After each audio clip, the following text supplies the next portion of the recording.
Apa hal pertama yang harus kita siapkan untuk merantau? Pertama, jawabannya jelas adalah tabungan yang cukup. Ya, minimal sampai kita mendapat pekerjaan yang layak. Kedua, relasi di perantauan. Kita butuh minimal satu relasi untuk menolong kita kalau sewaktu-waktu ada masalah di tempat baru. Dan jelas, hal ketiga yang tidak kalah penting dari dua hal tadi adalah skill atau kemampuan yang akan mendukung cita-cita kita di perantauan.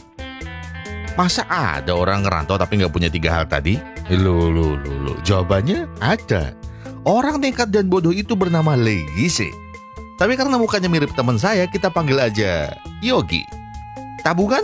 0. Relasi? Nggak punya. Apalagi skill di dunia hiburan juga kosong. Iya, tujuan Yogi merantau ke Seoul karena dia ingin jadi artis di sebuah acara komedi. Ya, gampangnya dia ini aslinya kayak Ebel Cobra, tapi bermimpi bisa gantiin Pak Haji Andre di Laporpa. Olah, gendeng kamu Yogi. Tapi di waktu hidupnya sudah sangat terjepit, Yogi terpaksa harus kembali ke kampung halamannya untuk menerima satu fakta tentang ayahnya. Apakah fakta itu akan mengubah hidup Yogi, atau Yogi akan kembali jadi pengangguran? Jadi, begini ceritanya.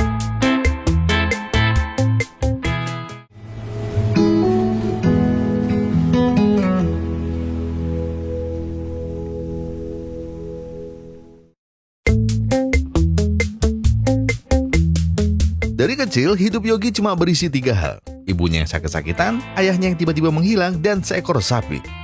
Kayak gak ada keterkaitan ketiganya. Sebelum kita bahas tentang sapi, kalian perlu tahu, ibu Yogi pada akhirnya terkena serangan jantung setelah tahu kalau ayah Yogi tak ada di rumah. Dan parahnya, di saat ibu Yogi meninggal, ada orang-orang aneh yang menyerang rumahnya. Kata supirnya, alias Pak Bowo, mereka harus pergi dari sini sebelum Yogi kenapa-napa. Waktu itu, Yogi terus berteriak memanggil nama ayahnya. Tapi di saat Yogi sangat membutuhkan sang ayah, Yogi sempat melihat kalau ayahnya malah kabur bersama Pak Bowo. Dengan sekuat tenaga, Yogi berlari tanpa arah. Ia harus pergi karena ia tahu bahwa ayahnya tidak menyayanginya. Tapi sayangnya, Yogi malah terpleset dan jatuh ke sebuah lubang yang sangat dalam.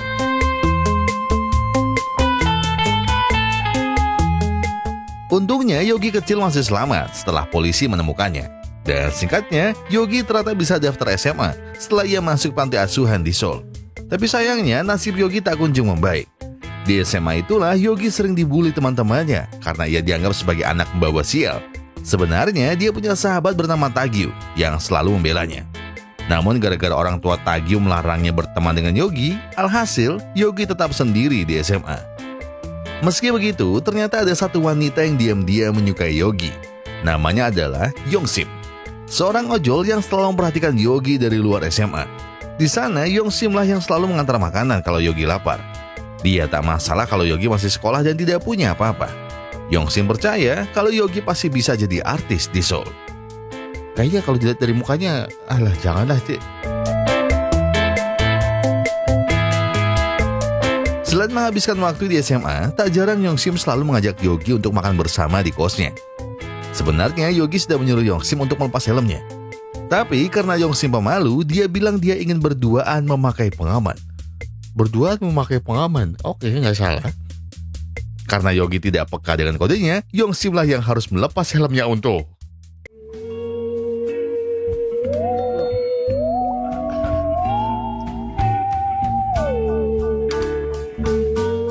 Nah, lepas juga helmnya.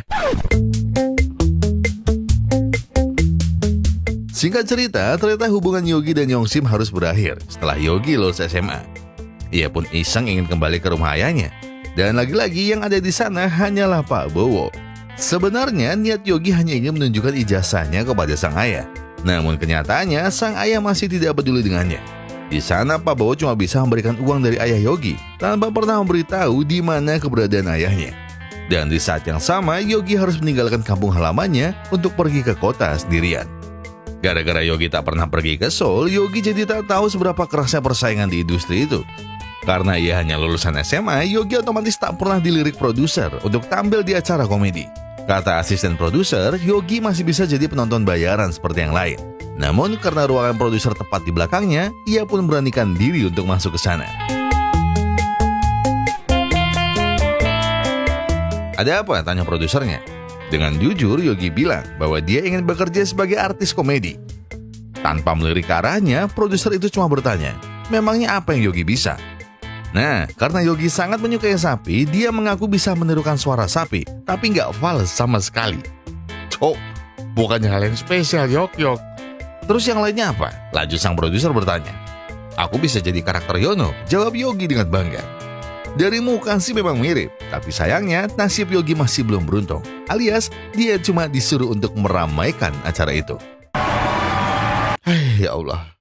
Gigi, nasib lu. Lagian acting kok cuma bisa jadi sapi. Kan masih banyak opsi makhluk hidup lain. Corang misalnya. Tak ingin menyerah semudah itu, Yogi akhirnya rela pinjol demi membelikan makanan untuk para juri stand up komedi. Tapi ketika ia masuk ke ruangannya, kenapa malah audisi nyanyi? Meski sudah disuruh keluar, Yogi ternyata masih memaksa untuk masuk. Dia sebenarnya ingin bilang kalau dia diberitahu untuk casting sebagai sapi di ruangan ini. Tapi karena tak ada yang meresponnya, alhasil Yogi pun.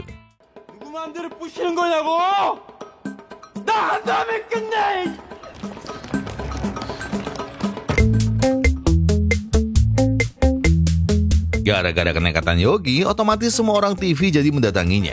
Termasuk produser acara stand up yang katanya ingin membuka casting. Apakah Yogi salah jika dia ingin jadi sapi yang bisa bicara? Orang ingin jadi barongsai aja nggak apa-apa. Iya kan? Masa orang jadi siluman sapi dilarang? Pokoknya kalau tidak ada acara TV yang merekrutnya, Yogi mengancam akan menggantung dirinya. Melihat situasi yang kacau, akhirnya produser itu mengalah. Syaratnya cuma satu, Yogi harus turun tanpa membuat panik. Intinya sekarang Yogi sudah diterima kerja sebagai aktor figuran. Udah, sekarang turun ya. Udah. Ucap sang produser. Namun ketika Yogi sudah ingin turun, tiba-tiba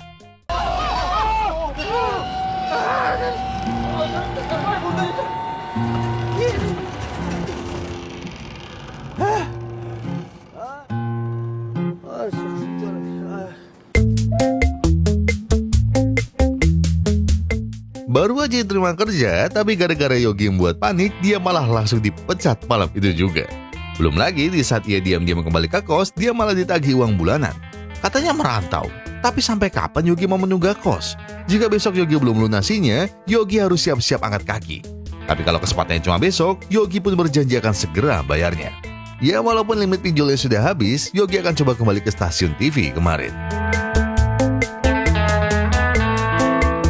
Siang itu, ceritanya Yogi sudah berusaha meminjam uang. Tapi anehnya, tiba-tiba dia melihat ada koper yang sepertinya dia kenal.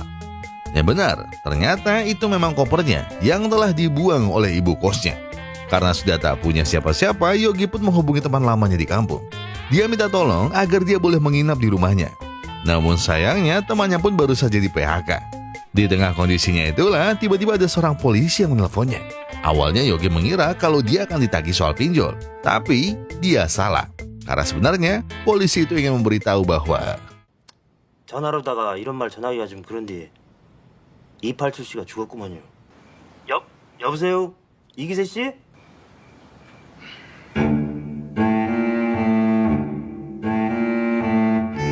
iya, sesudah mendengar kalau ayahnya tiada, Yogi akhirnya kembali untuk memenuhi panggilan polisi. Benar, di sini Yogi datang bukan untuk melihat ayahnya. Bahkan ketika Yogi diminta untuk melihat luka tusukan di bawah ayahnya, Yogi malah tidak mau tahu. Yogi pun berkata kalau dia tidak peduli siapapun pelakunya. Kenapa, tanya sang polisi? Apakah sebagai anak Yogi tidak mau berbakti? Mendengarnya, Yogi cuma berpesan bahwa dia tak merasa punya ayah. Ia sudah kehilangan sosok ayahnya saat ia masih kecil. Dan sekarang, Yogi tak tahu harus kemana lagi. Saat di jalan, Yogi tiba-tiba terkenang dengan restoran yang dulu ia datangi bersama Yongsim. Sampai tiba-tiba Yongsim lewat dengan motor yang masih belum berubah. Yogi pun berpikir, apakah Yongsim masih jadi ojol Shopee Food? Tapi setelah sekian lama diperhatikan, ternyata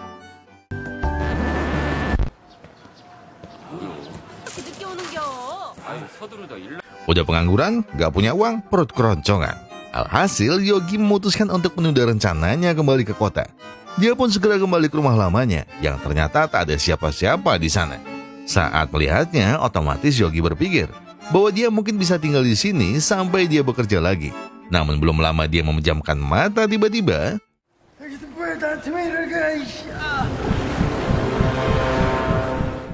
di mana ini? Lalu siapa gerombolan mafia yang menangkapnya? Belum lagi, tiba-tiba ada sosok gangster yang dari tatonya sudah sangat menakutkan. Dan ternyata ketika orang itu keluar dari kolam renang, Yogi pun ingat kalau dia adalah supirnya dulu, alias Pak Bowo. Jika dari penampilannya sekarang, Yogi hampir saja tak mengenalinya. Memangnya sejak kapan Bowo bisa jadi anggota mafia? Sambil makan, Bowo sedikit meluruskan bahwa dia bukan lagi seorang mafia, tapi dia adalah calon pengganti ayah Yogi. Panggil aku ketua gangster, ujar Bowo dengan bangga. Sambil membuang wajahnya, Yogi masih tidak mengerti kenapa Bowo menyebut ayahnya ketua gangster. Tidak usah berbohong, ucap Yogi. Dia memang tidak kuliah, tapi dia masih bisa membedakan fakta dan omong kosong. Sebetulnya Yogi sudah akan pergi, tapi ketika Bowo bilang ada hadiah dari ayahnya, Yogi tiba-tiba menghentikan langkahnya. 10억 줄게. 현찰로. 에? 아이, 그냥 며칠 신용만 하면 돼. Meskipun terdengar meyakinkan, Yogi tetap tidak percaya.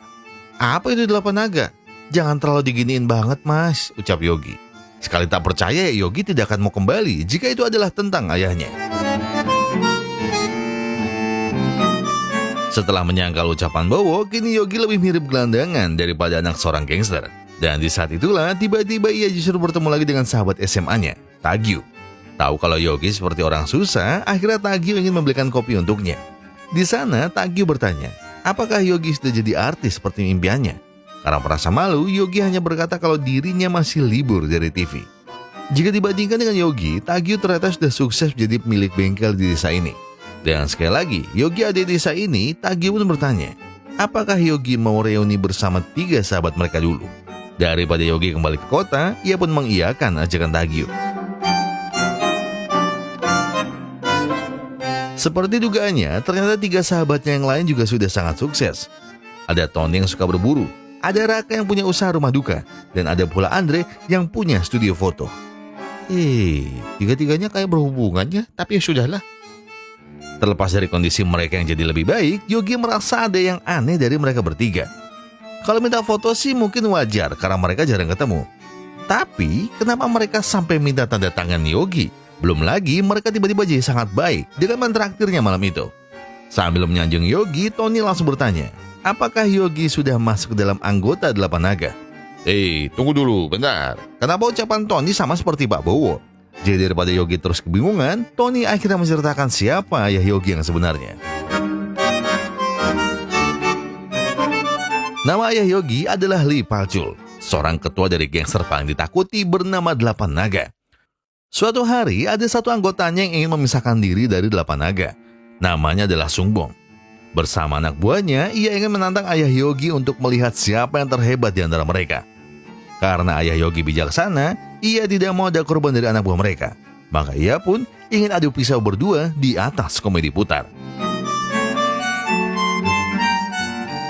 Mungkin tradisi gangster ini agak aneh, yaitu siapapun yang berani melawan ketua 8 naga, ia harus bertahan dari tusukan pisau satu sama lain. Intinya, Sungbong boleh berpisah kalau dia berhasil bertahan sampai akhir. Sebaliknya, jika ayah Yogi yang bertahan sampai akhir, Sungbong harus keluar dan mengaku ke semua 8 naga kalau dia adalah seorang pecundang. Awalnya Sungbong tak merasa keberatan. Lagi pula, apa susahnya menahan tusukan pisau? Namun semakin lama ia ditusuk, ternyata...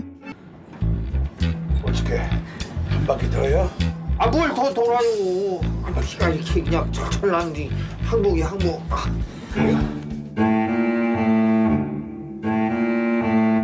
Dan iya, menurut kabar yang tersiar, malam itu Sungbong akhirnya ditendang dari 8 naga setelah mengaku kalah di hadapan ayah Yogi.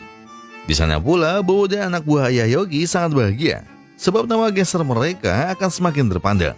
Meski begitu, ayah Yogi ternyata tidak bangga sama sekali, karena seharusnya anaknya lah yang meneruskan jabatannya. Kali ini Yogi baru percaya kalau ayahnya adalah seorang gangster paling ditakuti. Dan sebenarnya Yogi pun ingin melihat sendiri seperti apa gangster 8 naga itu. Namun masalahnya Yogi masih tak bisa maafkan ayahnya. Ia curhat pada Tagyu bahwa gara-gara pekerjaan ayahnya lah Yogi jadi harus menderita seperti sekarang. Dan akhirnya setelah ia sangat teler, Yogi pun ingin pulang ke rumah lamanya. Cuma lagi-lagi ia jadi sangat stres ketika sadar kalau ia sudah tidak punya uang sama sekali. Dan tepat ketika Yogi sudah sangat-sangat bingung, tiba-tiba... 아이, 깜짝이야, 아저씨! 에이, 진짜!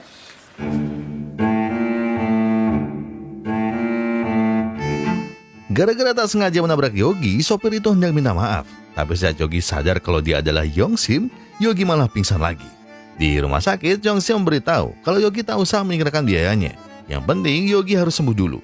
Namun karena Yogi merasa sungkan, dia pun pura-pura menolak bantuan Yongsim. Alih-alih berterima kasih, Yogi malah berkata kalau dia tidak mau merepotkan supir taksi seperti Yongsim. Jadi lebih baik Yongsim meninggalkannya. Meski begitu, ternyata Yongsim tidak marah kepada Yogi. Ia justru ingin memanggil suster agar Yogi dirawat sampai sembuh di sini. Tapi ternyata ketika Yongsim kembali,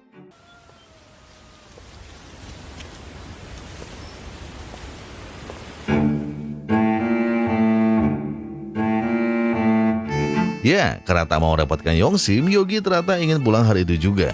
Tapi ketika ia melihat orang-orang yang telah meremehkannya, Yogi tiba-tiba membayangkan tawaran Bowo soal hadiah dari mendiang ayahnya. Maka tanpa menyanyiakannya, Yogi akhirnya memutuskan untuk menemui Bowo kembali di markas ayahnya. Niatnya kesannya sudah jelas, karena ia ingin meminta hadiah uang dari ayahnya. Namun ketika ia sedang melihat-lihat, kenapa papan nama Bowo ada di meja ayahnya? Hingga tiba-tiba, Yogi justru diminta bersiap untuk menemui gangster 8 naga.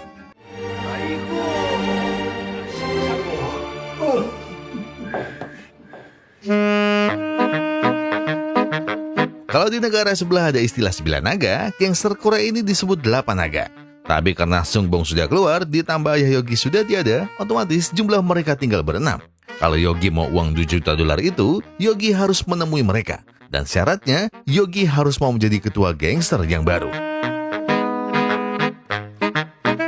Karena Yogi tak pernah terlibat di urusan mafia, Bowo lah yang akan mengenalkan Yogi ke anggotanya yang tersisa. Di momen itu, semua teman ayah Yogi tak menyangka kalau calon penggantinya masih sangat muda. Di situ Yogi bilang kalau dia siap menjadi ketua. Ia juga minta bantuan mereka semua untuk bimbingnya jadi ketua gangster yang baru. Itu kurang tepat, ucap salah satu dari mereka. Di sini tak ada yang namanya kedua. Di sini hanya ada sebutan Presiden 8 Naga. Tapi kalau Yogi masih sangat muda, mereka sangat senang. Karena itu berarti tugas mereka jadi tidak terlalu berat. Bukankah bagus kalau mereka punya presiden yang masih muda? Melihat Yogi yang langsung diangkat jadi presiden, entah kenapa Bowo jadi sedikit terkejut. Bowo masih tak menyangka kalau Yogi akan diterima semudah itu. Namun tak berapa lama kemudian,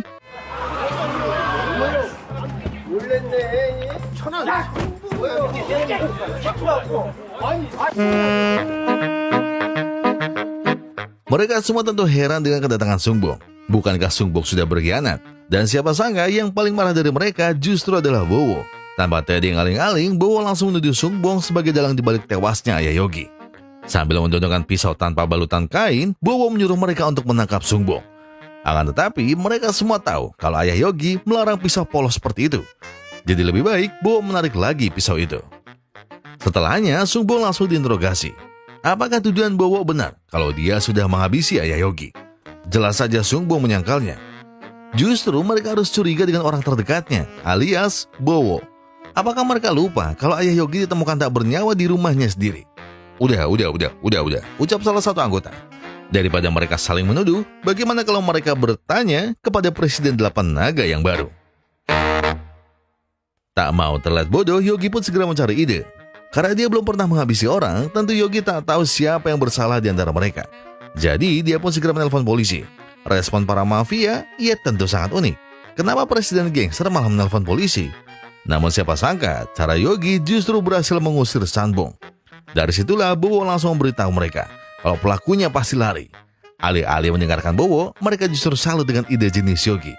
Ternyata mereka tidak salah memilih Yogi. Akhirnya uang $2 juta ini jadi milik Yogi. Di sana Bowo bertanya, apakah Yogi mau diantar? Iya, dia bertanya begitu karena takut kalau Yogi diincar mafia lainnya. Tak perlu, ucap Yogi. Lagi pula, dia akan kembali ke kota dengan modal ini. Tak lupa, Yogi pun berterima kasih karena Bowo sudah membantunya. Setelah memesan taksi, Yogi hanya perlu menunggu sebentar lagi. Sampai tiba-tiba, ia malah dikagetkan seekor anjing. Selama ini, Yogi tak tahu kalau ayahnya memelihara anjing. Jadi dia pun penasaran, sampai ingin tahu apa isi kandangnya. Usai mengalihkan anjingnya, Yogi agak terkejut saat dia melihat sebuah pisau di sana. Tapi sebelum Yogi mengambilnya tiba-tiba,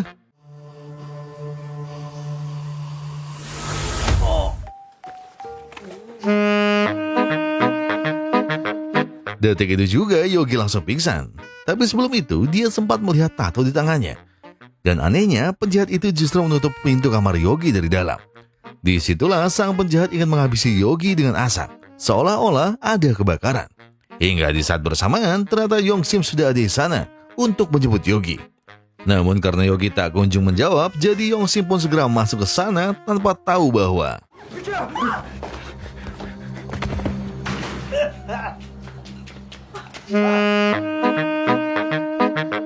walaupun Yongsim agak kaget, namun untungnya Yogi tak kenapa-napa. Tapi ketika Yogi sadar kalau tasnya hilang, di sanalah dia jadi sangat panik. Tanpa Yongsim tahu, tas itu adalah sisa hartanya untuk bertahan hidup. Jadi Yogi pun segera minta tolong agar Yongsim mengantarnya ke markas sang ayah. Sesampainya di sana, Bowo jelas ikut terkejut. Dia bahkan menyayangkan kenapa Yogi bisa kehilangan uang sebanyak itu. Meski Yogi sudah menjelaskan situasinya, Bowo cuma bisa berkata kalau Yogi harus mengikhlaskannya. Saat mendengarnya, Yogi langsung bertanya, kenapa Bowo menyerah semudah itu? Kenapa mereka tidak menyebar anak buah untuk menangkapnya? Tenang dulu, ucap Bowo. Dia akan mencari pelakunya kalau Yogi sudah agak tenang. Seperti kebetulan, tiba-tiba Yogi seperti mengenali anak buah Bowo. Dari tingginya, Yogi ingat kalau pencurinya setinggi ini. Dan entah kenapa, Bowo langsung menyuruh anak buahnya untuk menghadap belakang. Bowo bilang bahwa dia sudah menyebar informasi ini ke grup mereka. Jadi Yogi tidak perlu pusing mencari pelakunya. Karena kesal, Yogi sebenarnya tak mau menerima uang Bowo. Tapi karena dia sudah tidak punya uang sama sekali, dia terpaksa mengambilnya. Karena tak berhasil menemukan uangnya, Yogi pun berkata kepada Yongsim kalau dia hanya ingin pulang. Sementara itu, ketika anak Yongsim tiba di rumah, ia tidak menduga kalau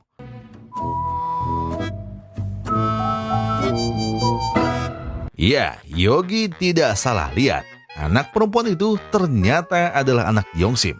Dari pertengkaran Yongsim dan anaknya, Yogi sempat mendengar kalau ayah anak itu sudah lama menghilang. Dan kata Yongsim, Yogi hanyalah temannya yang ingin menginap sementara.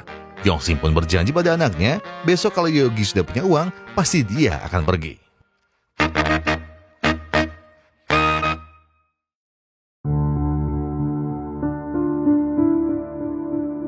Sementara itu, di malam yang sama, tiba-tiba ada seseorang yang ingin mencelakai Sangbong. Awalnya Sunbong masih tidak menyadarinya. Namun lama-kelamaan dia sadar kalau dirinya akan dihabisi. Saat ini yang bisa menyelamatkannya hanya anak buahnya. Namun ketika ia ditarik ke dalam sungai, Sangbong pun tidak bisa menyelamatkan dirinya.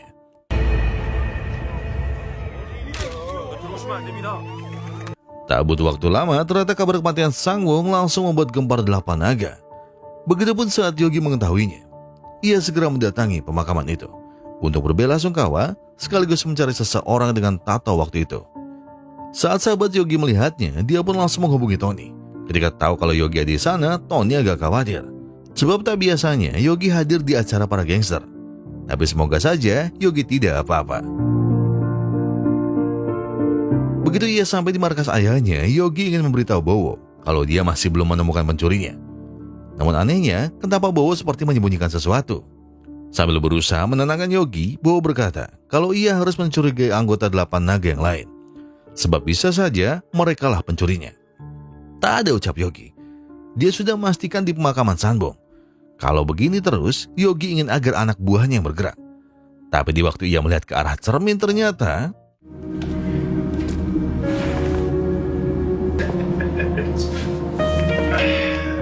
무슨 시킨 거예요? 뭐가?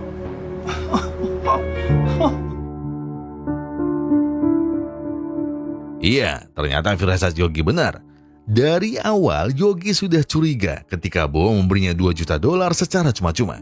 Tapi pertanyaannya, kenapa Bowo melibatkan Yogi? Bukankah sekarang Bowo sudah punya anak buah sendiri? Jangan bilang Bowo ingin mengadu domba dirinya dengan Sangbong. Apakah Bowo juga yang telah menghabisi Sangbong? Cerdas juga, ujar Bowo. Tapi ia beritahu, Bowo tidak menyangka jika Yogi bisa memecahkannya sendiri. Itu semua benar.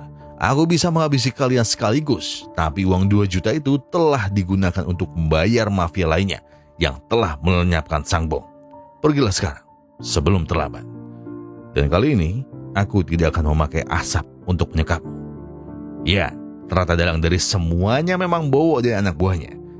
Meski di hatinya ingin membalaskan dendamnya, tapi Yogi memilih mundur demi menyusun rencananya. Dengan hati yang panas, Yogi segera meminjam senapan kepada Tony. Benar, saat ini yang Yogi tahu hanyalah cara tercepat dalam melenyapkan pengkhianat seperti Bowo. Waktu itu, semua temannya khawatir dengan tindakan Yogi. Apalagi mereka semua takut kalau keluarga mereka ikut terseret ke masalah Yogi. Namun, Tony tetap meminjamkan senapannya. Tepat setelah Yogi pergi, Tony memberi kode kalau semuanya akan baik-baik saja. Malam itu juga, rencana Yogi akan langsung menembak kepala Bowo hanya dengan sekali tembakan. Ia yakin hanya dengan cara inilah dendamnya akan terbalaskan. Akan tetapi, di saat ia menarik pelatuknya, kenapa senapannya tak berfungsi? Ternyata, senapan itu sengaja tak diisi peluru oleh Tony. Itu adalah caranya untuk melindungi keluarganya dari urusan mafia. Sebenarnya Yogi sudah pasrah jika Bowo akan meringkusnya. Namun tak lama dari situ tiba-tiba, 지금으로서는 할 수 있는 게 없구먼. 심지만 tenang saja, ucap si polisi. Dia di sini bukan untuk menyelamatkan Yogi dari Bowo, melainkan dia ingin memberitahu kalau Sang Bung bukanlah orang yang menghabisi ayahnya. Si polisi tahu kalau Yogi sengaja mengincar Bowo untuk membalas kematian ayahnya, bukan? Mendengarnya, Yogi cuma bisa tertawa. Pertama, dia peduli siapa yang telah menghabisi ayahnya. Dan kedua, dia ingin melenyapkan Bowo bukan karena ayahnya. Meski telah mengatakannya di rumah sakit, tapi Yogi ingin mengulanginya. Aku tidak pernah menganggap ayahku ada. Sedari kecil aku hidup sendiri. Dan aku tak butuh sosok ayah seperti pria yang telah meninggalkanku. Setelah rencananya gagal, saat ini tak ada lagi yang bisa Yogi lakukan. Dan ketika Yongsim melihatnya, sebenarnya Yongsim ingin menolongnya. Namun, entah kenapa Yogi malah menyakiti perasaan Yongsim. Dengan jahatnya, Yogi bilang kalau dia takkan mau kembali ke rumah Yongsim. Sebenarnya Yogi tahu kalau anak itu adalah anaknya juga. Dan Yogi juga tahu kalau tujuan Yongsim baik kepadanya karena ingin memanfaatkan posisi Yogi. Untuk fakta tentang anaknya, itu memang benar. Namun kalau Yogi berburuk sangka atas kebaikannya, Yongsim tetap tidak terima. 왜 남의 인생 갖고 지랄이야 지랄이!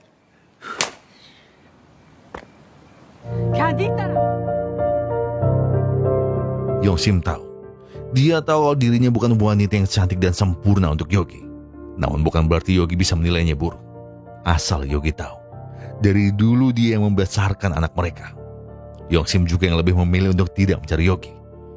Dan sekarang Yogi juga perlu tahu bahwa dia menolong Yogi bukan karena Yongsim ingin sesuatu darinya. Dia baik kepada Yogi karena Yongsim masih berharap Yogi bisa berubah. Tapi jika kenyataannya seperti ini, mungkin Yongsim terlalu banyak berharap.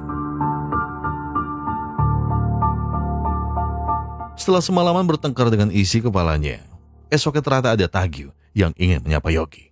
Tagyu tahu, masih ini karena masalah Yogi dengan gangster ayahnya. Alih-alih menangkap niat baik sahabatnya, yang ada Yogi justru menganggap Tagyu adalah orang munafik. Di mana Tagyu saat dulu Yogi dibully? Bukankah Tagyu menjauhinya karena Yogi adalah anak gangster? Iya kan? Jadi lebih baik Tagyu diam saja. Saat mendengar kalimat barusan, Tagyu jelas langsung mengajar Yogi. Seandainya Yogi mau membuka hatinya, Yogi pasti sadar kalau dirinya adalah orang yang menyebalkan. Dulu Tagyu memang dilarang orang tuanya bergaul karena alasan itu. Tapi kemana Yogi saat ayah Tagyu berpulang? Kemana? Kenapa Yogi tidak datang? Dan asal Yogi tahu, meski Tagyu dilarang bermain dengannya, tapi dia masih menanti kedatangan Yogi di momen dukanya.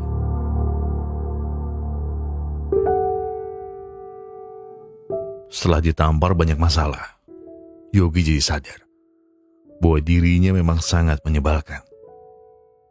Dan sudah sepantasnya dia kehilangan semuanya. Namun diam-diam, dia ingin mencari sahabatnya untuk minta maaf. Dia pun sengaja memperhatikan anaknya dari jauh, karena ia merasa masih bersalah pada Yongsim. Sampai akhirnya, ia kembali ke rumahnya sendiri. Saat melihat semuanya dari dekat, Yogi perlahan sadar jika dirinya seharusnya tahu bahwa rumah ini menyimpan banyak kenangannya bersama sang ayah. Namun karena luka masa kecilnya, Yogi jadi menutup mata. Oleh karena itu, demi menebus semuanya, Yogi terpikir untuk membersihkan rumahnya. Tak hanya itu, Yogi pun ingin menebus kesalahannya pada Yongsim. Dia tahu kalau dirinya bukan pria yang baik untuk Yongsim. Tapi Yogi ingin membuktikan kalau dia menyesal telah berkata kasar padanya. Meski cara Yogi minta maaf agak aneh, namun Yongsim tetap maafkannya. Dan sebaiknya Yogi juga harus minta maaf kepada anak mereka. Pagi itu, anak Yogi sebenarnya tak tahu siapa yang memesan sarapan untuknya. Hingga akhirnya, Yogi datang untuk sarapan bersamanya. Saat ditanya kenapa Yogi kembali, ia cuma berkata bahwa dia ingin memperbaiki semuanya, termasuk hubungannya dengan Yongsim. Seandainya ia bisa mengulang waktu, tentu Yogi akan berusaha menjadi suami dan ayah yang baik. Meski awalnya Yogi takut akan dibenci, rupanya anak Yogi tidak berpikir demikian. Ia justru bahagia jika ayahnya mau kembali. Setelah berbaikan dengan keluarganya, kini Yogi ingin minta maaf pada Tagio. Dulu dia memang tak hadir di pemakaman ayah Tagio. Namun sekarang, Yogi ingin berdoa untuk ayah Tagio, sekaligus minta maaf kepada keluarganya. Akhirnya, perlahan hubungan Yogi dengan semua sahabatnya mulai membaik. Bahkan Yogi tak masalah dengan statusnya sebagai anak gangster. Malahan dia mendapat banyak dukungan sahabatnya atas usahanya yang mau kembali ke desa ini. Mereka tahu kalau hubungan Yogi dan ayahnya tidak baik. Namun, mereka percaya bahwa suatu hari nanti, Yogi pasti bisa berdamai dengan masa lalunya. Hingga tak lama, Yongsim pun datang untuk makan bersama mereka. Tahu kalau Yogi baru saja berbaikan dengan Yongsim, alhasil, para sahabatnya pura-pura pulang cepat. Hal itu mereka lakukan agar Yogi bisa menikmati waktunya bersama Yongsim. Saat berduaan itulah, tiba-tiba Yogi ingin minta maaf lagi, karena dia tidak pernah kembali menemui Yongsim. Waktu itu, Yogi sebenarnya ingin mengajak Yongsim merantau di Seoul. Tapi karena Yogi tak pernah tampil di TV, dia merasa malu pada Yongsim. Bahkan dia sampai tahu kalau Yongsim telah mengandung anak mereka. Tanpa pernah Yogi duga, tiba-tiba Yongsim bilang kalau dia sebenarnya tahu sesusah apa hidup Yogi di kota. Jadi sewaktu sedang hamil besar, Yongsim nekat mencari Yogi. Waktu itu Yongsim hanya tahu alamat kos Yogi dari Tagio. Tapi karena takut mengganggu karirnya, Yongsim jadi tak berani menemui Yogi. Dan usai mendengarnya, Yogi hanya bisa meneteskan air matanya. Dan daripada ia terlambat, Yogi ingin bilang bahwa dia sangat mencintai Yongsim. Ia janji akan berjuang di kota demi Yongsim dan anak mereka. Pagi itu, sebelum Yogi pergi, tiba-tiba polisi ingin menyampaikan satu rahasia yang harus Yogi tahu. Dan ini tentang rahasia yang ayahnya titipkan kepada polisi. Jadi sebenarnya, orang yang menemukan Yogi di atas gunung adalah ayah Yogi sendiri. Jadi sewaktu Yogi menghilang, ayahnya ternyata tidak menyerah dalam mencari Yogi. Meski hari itu ia harus ditangkap, namun dia mohon agar dia diberi kesempatan mencari anaknya. Maka polisi pun memberi waktu 1 malam. Dan sebenarnya waktu yang diberikan sudah habis. Bahkan ayah Yogi tak peduli hari berganti. Yang ia tahu, pasti Yogi ada di sekitar sini. Sampai akhirnya firasat ayah Yogi benar. Mulai dari pakaian Yogi sampai foto ibu Yogi ternyata ada di gunung itu. Dan iya, ayah Yogi juga yang akhirnya meminta polisi untuk menolong anaknya. Tapi karena takut Yogi kenapa-napa, ayahnya pun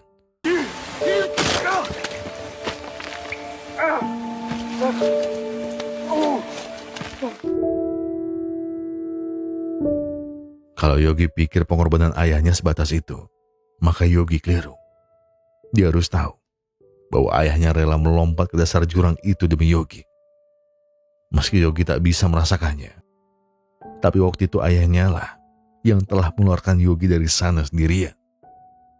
Dan ketika Yogi akhirnya mendapat pertolongan medis, ayah Yogi berpesan pada polisi ia berpesan untuk merahasiakan semuanya dari Yogi. Dan tepat di saat polisi menemukan jasad ayahnya, polisi hanya menemukan HP ayah Yogi. Dan saat melihat foto yang dipasang ayahnya, Yogi baru tahu. Dia baru tahu betapa besarnya cinta ayahnya kepada dirinya. 올라가면 당분간 내려오지 마라. 올라가. Sambil menahan air matanya, Yogi pun langsung menghubungi teman-temannya. Ia bilang bahwa ia ingin memakamkan ayahnya dengan layak. Ia minta tolong agar mereka mau membantunya untuk terakhir kali. Dan tak lupa, Yogi pun mengabari Yongsip bahwa dia tak akan pulang malam ini. Namun, dia telah menyiapkan sesuatu di dalam mobil Yongsip.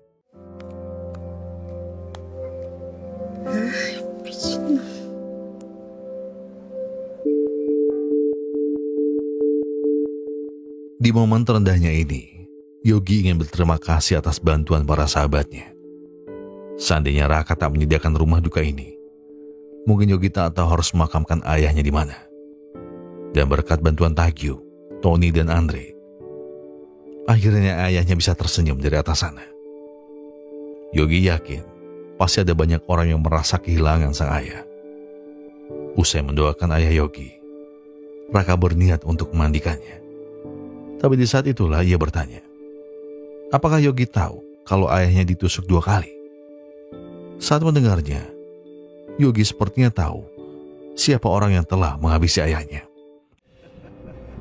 영대 백김깔 꺼내서 그 새끼가 요새 야, 미세야. 야, Setelah mengingat semua buktinya, kini Yogi bisa membayangkan bagaimana kejadian aslinya. Waktu itu ayahnya pasti heran kenapa Bowo mendatanginya malam-malam. Tapi tanpa ayahnya tahu, Bowo sengaja menusuknya karena ia ingin merebut posisi ayah Yogi. Jadi Bowo pun tanpa ragu menusuk ayahnya dengan pisau tanpa perban. Sebuah pisau yang dilarang oleh 8 naga. Dan sayangnya, ketika polisi ingin mengabarkan kondisi Yogi di rumah sakit, pisau itu terlanjur dibawa oleh anjing ayahnya. Malam itu juga, Yogi langsung mencari pisau itu sebagai buktinya. Dan setelah itu, Yogi ingin agar Bowo menyerahkan dirinya ke kantor polisi. Kalau tidak, pisau ini yang akan berbicara.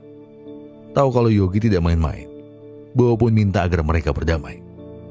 Serahkan pisaunya kepadaku, dan ambillah $2 juta ini. Tidak, aku tidak butuh, ucap Yogi. Dia tidak akan menyerah semudah itu.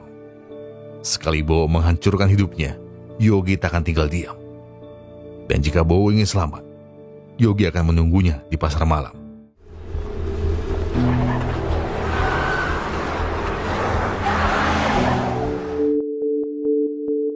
Bagai mengulang takdir, malam itu Yogi ingin menantang Bowo dengan tradisi gangster 8 naga. Caranya mudah. Jika Bowo berhasil bertahan sampai akhir, Yogi akan membuang pisaunya. Tapi kalau Yogi yang bertahan sampai akhir, Bowo harus menyerahkan diri ke polisi. Awalnya Bowo sempat meremehkan Yogi, dan ia rasa Yogi akan bertahan dengan tusukan pisaunya. Dan baiklah, Bowo pun menyanggupinya. Sebelum mulai, Bowo ingin memuji keberanian Yogi karena sudah datang seorang diri. Sambil menyombongkan dirinya, Bowo bilang bahwa seharusnya Yogi menyerah dari awal, karena Yogi tidak akan bisa bertahan. Meski Yogi baru pertama kali melakukannya, tapi ternyata Yogi tidak menyerah sedikit pun. Bahkan dia bisa bertahan lebih dari 5 tusukan. Sementara itu, Bowo justru tak bisa lagi menahan rasa perih di kakinya. Ia masih tak percaya kalau Yogi ternyata mewarisi bakat ayahnya. Jadi daripada ia semakin terluka parah, Bowo pun mengaku kalah. 내가 졌어. 졌어? 경찰서라도 빨리 자수해. 그래요? 5개. Jika Bowo berpikir Yogi datang tanpa rencana, berarti ia salah. Sebab sebenarnya Yogi sedang minta polisi untuk segera menjemputnya. Namun di tengah jalan, tiba-tiba ada taksi yang sepertinya sedang menuju pasar malam. Sementara itu, ternyata sifat Bowo belum berubah. Alias, dia masih sama liciknya dengan menusuk Yogi seperti saat Bowo menusuk ayahnya. Akan tetapi, Yogi ternyata tidak sebodoh yang Bowo pikirkan. Ia sengaja memakai pelindung karena ia tahu sebusuk apa lawannya. Dan tepat ketika Bowo hendak kabur, disitulah Yogi masih punya kejutan terakhir.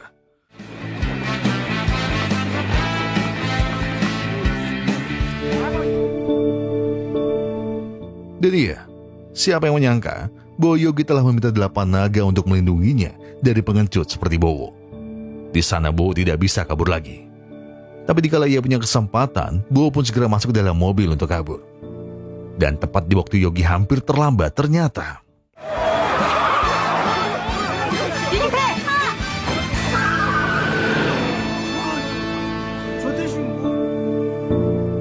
untungnya, di saat Yogi hampir kehilangan Bowo, di sana Yongsim tiba tepat waktu.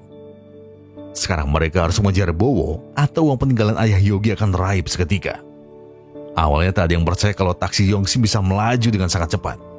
Sampai akhirnya, Bowo pun dibuat ketar-ketir dengan skill Yongsim di balik kemudi. Saking ketatnya mobil mereka, Bowo terpaksa harus masuk ke dalam perkampungan. Dan ia yakin pasti Yogi tak akan bisa mengejarnya. Namun lagi-lagi, skill Yongsim tak perlu diragukan. Dengan cekatan dia masuk ke dalam gang untuk memojokkan mobil Bowo. Hingga akhirnya ketika mobil Bowo hampir terjatuh, tiba-tiba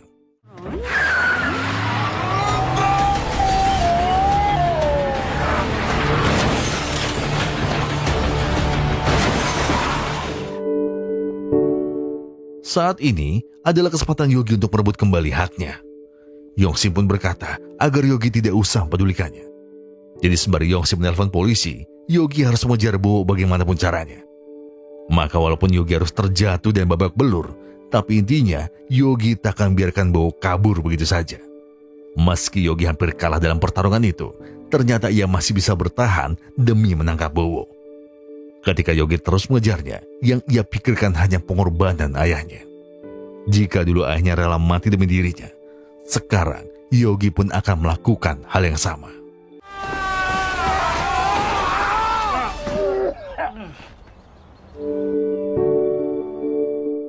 Benar, ternyata setelah sekian jam bertarung, Yogi justru kembali ke jurang yang sama.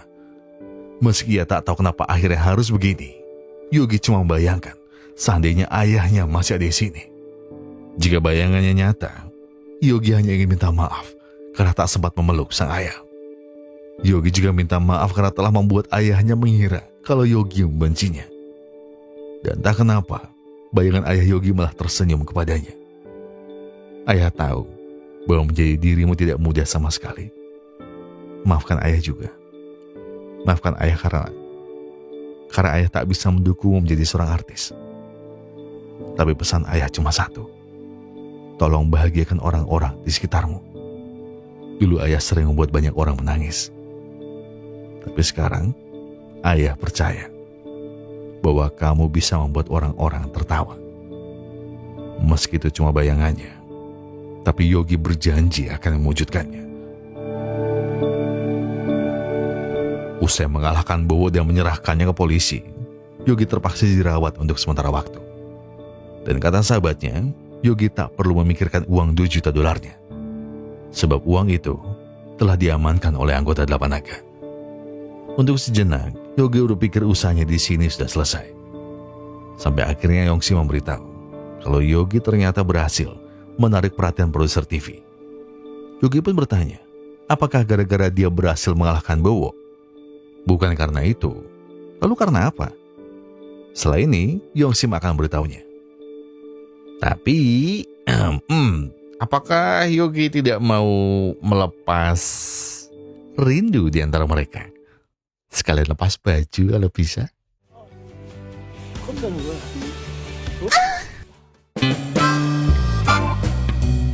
Ya, mungkin semua orang juga bertanya-tanya, kenapa Yogi tiba-tiba bisa dipanggil lagi ke acara TV? Para sahabatnya mengira kalau ini pasti gara-gara Yogi yang akhirnya berhasil menjadi presiden 8 naga. Tapi jawabannya bukan itu. Jadi, waktu itu anaknya tak sengaja menunjukkan foto ayahnya saat memakai kostum sapi. Dan tak disangka teman yang melihatnya ternyata adalah anak seorang produser terkenal. Alhasil, cita-cita Yogi akhirnya menemukan ujungnya. Dan dengan ini, Yogi bukan hanya membuktikan bahwa dia bisa sukses dengan caranya sendiri, tapi Yogi juga akhirnya mampu mewujudkan keinginan sang ayah. Jadi artis oke, jadi ketua gangster juga oke. Sosote, wong ikin duwe kabeh. Ada pepatah lama yang berkata, kejarlah mimpimu setinggi langit, supaya ketika kamu terjatuh, kamu masih tersangkut di antara bintang-bintang. Nice. Dan orang yang baru saja membuktikan pepatah barusan adalah Yogi, alias Lee Gise. Dia tentu bukan siapa-siapa. Dari kecil dia tidak tahu kenapa ia dijauhi. Dari kecil pula Yogi hanya tahu kalau ayahnya meninggalkan dirinya tanpa pesan. Sampai akhirnya kita pun tahu kalau berkat yang dia terima di masa depan tak berangkat dari titik nol. Artinya, Yogi tak akan berhasil kalau dia enggak mengusahakan segala cara untuk mencapai mimpinya. Meski harus jatuh bangun di kota, meski harus masuk gangster ayahnya, dan meski harus dihianati oleh orang kepercayaan ayahnya, tapi Yogi tahu kalau usahanya tidak pernah mengkhianati hasil. Barangkali tidak banyak orang yang bisa menjadi seperti Yogi. Itu dibuktikan dari bagaimana dia harus terus ditolak ratusan kali oleh banyak orang. Bahkan Yogi sudah sampai di titik di mana dia sangat benci hidupnya. Tapi sewaktu Yogi berdamai dengan semua kesalahannya, ternyata harapan itu nggak pernah hilang. Malahan dari jalan yang dia pilih, Yogi akhirnya tahu kalau ayahnya ternyata sangat menyayanginya. Terkadang hidup memang keras. Berulang kali kita ditempa dan sebanyak itu juga kita hampir menyerah. Mungkin rasanya memang mudah untuk berhenti. Tapi, jika kita mau bertahan sedikit lebih lama, maka yang kita cari akan menjadi milik kita. Jangan pergi dulu. Sebelum saya tutup, mungkin kita lupa sama Bowo. Nah, buat yang penasaran sama nasibnya, mungkin kita bisa lihat akhirnya. 우리 8명의 회원이 둘씩이나 적이 되었는데 그건 또 그리 응?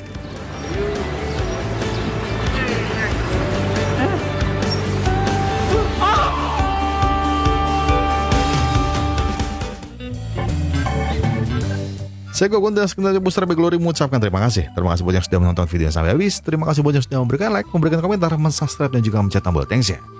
Karena apapun yang kalian lakukan untuk channel ini sudah sangat bantu channel ini berkembang sampai hari ini. Dan sebagai penutup, saya pengen bilang ke kalian semua, kalau kalian lagi banyak masalah itu berat banget, kalian yang tenang. Kalian gak perlu buru-buru, kalian gak perlu nyusu-nyusu. Selesaikan semua dengan kepala yang dingin. Jadi sekarang tarik napas kalian, buang, hai. Enggak kopinya, ambil koreknya dan sebatin aja dulu.